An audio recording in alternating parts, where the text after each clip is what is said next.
Day 53 of Sleep Internship with WakeFit. Today I'll be talking about procrastination.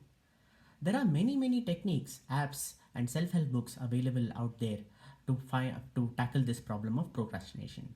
Procrastination is a way of putting down things for the future instead of doing it right away.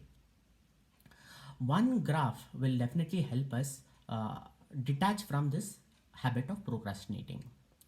The understanding the pain of procrastination and the uh, mind voice behind not doing a task is more painful than the task itself.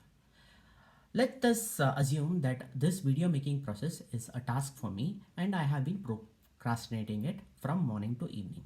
There is a small amount of pain associated behind the work which grows with time. And as soon as I start this work, this pain will definitely reduce.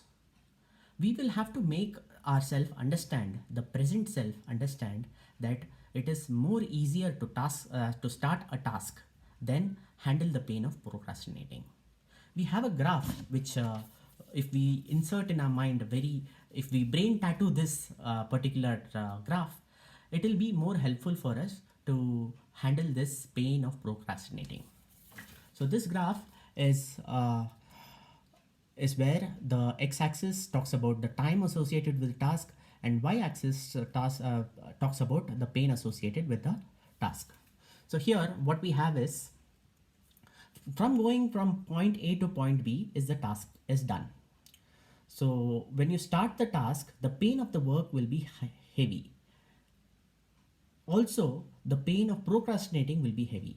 Once you start the task, both the pains, the pain of working as well as the pain of procrastinating, will come down and you will get your task even done. This will definitely help you in less pressurizing your brain in doing tasks and enjoying what you're doing. I hope this helps. The score is 81 yesterday, the sleep score, consistently above 80 for 4 days. Yes.